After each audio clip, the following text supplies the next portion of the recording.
Greetings, true believers, and welcome to another daring episode of History of the Marvel Universe. This week's tale begins, as they often do, in New York City. A helicopter was carrying a valuable payroll to its destination when it was stopped by an armored man standing seemingly in mid-air. This was the sinister Stilt-Man, whose hydraulically powered mechanical stilts allowed him to threaten and rob the aircraft. However, the vigilante Daredevil learned of the crime and pursued the towering figure.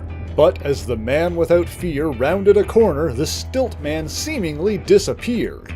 Daredevil then changed to his secret identity of blind lawyer Matthew Murdock and returned to his law firm, where he met a man named Wilbur Day. Day came to Murdock claiming that his employer, Carl Caxton, had stolen his invention, a type of hydraulic lift he had created with his own time and resources. Murdock tried to talk Caxton into settling outside of court, but Day's employer was uninterested and dared them to sue.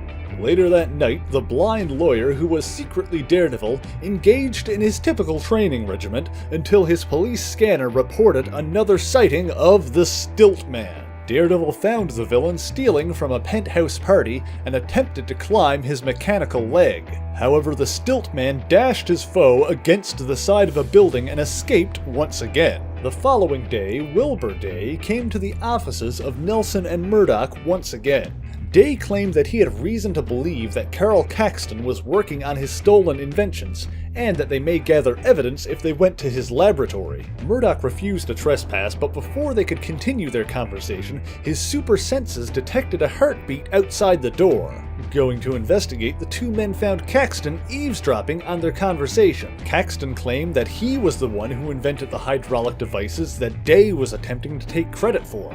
Murdock attempted to discern which man was telling the truth, but with the two men with increasing pulses in close proximity, not even Daredevil's super hearing could differentiate their heartbeats. When Caxton left, Murdock asked Day to stay behind while he went to enlist outside assistance. Once alone, Murdock changed to his costumed identity of Daredevil and pursued Caxton, leaping onto the back of his car.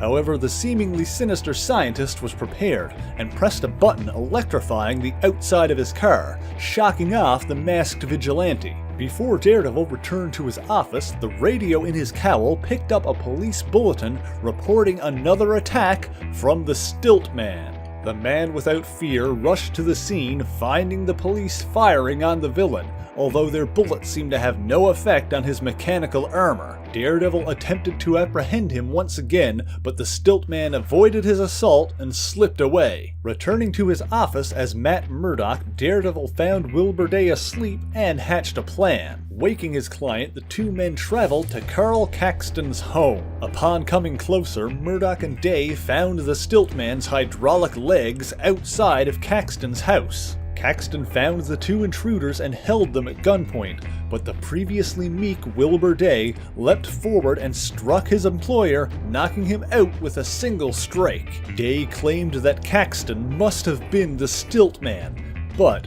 Murdock could now tell that Day was lying. Day struck Murdock as well, the lawyer rolling with the attack and feigning being knocked out. Entering Caxton's lab, Wilbur Day acquired his true target, a molecular condenser created by Caxton that was able to shrink objects into absolute nothingness. Breaking in through the window, Daredevil attacked the true Stilt-Man, but Day slipped away and rushed outside to equip his hydraulic stilts. Daredevil gave chase using the grapple from his billy club to grab the molecular condenser. Day attempted to turn his weapon on Daredevil, but it was yanked from his grasp as he activated it, and turned in mid-air, shining its ostensibly deadly ray on the unarmored Stilt-Man, causing him to seemingly shrink out of existence. However, the effects of Caxton's ray proved to be temporary, and after some time trapped in subatomic space, Wilbur Day returned to full size. He incorporated Caxton's hydraulic stilts into a new, stronger suit of armor,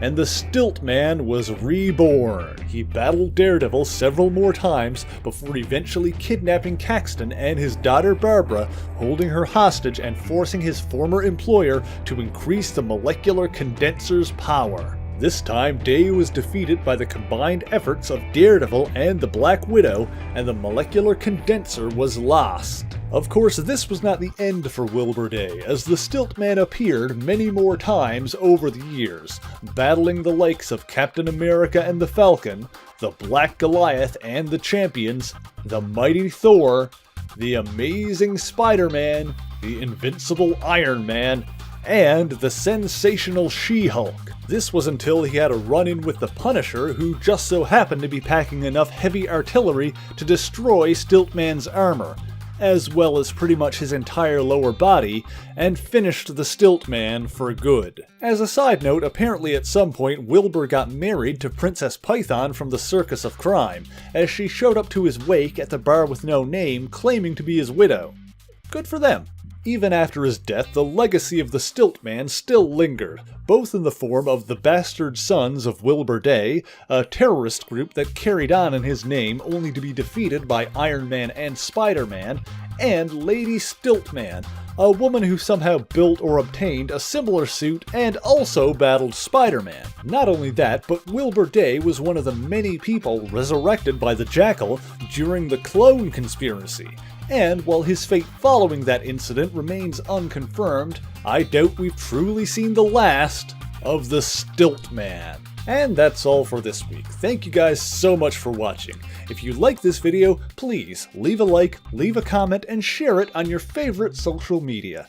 As always, the issues referenced in this video are listed in the description below if you would like to read them for yourself, as well as links to my various social medias, including my Instagram, which honestly is mostly cat pictures. So until next time, true believers, Excelsior!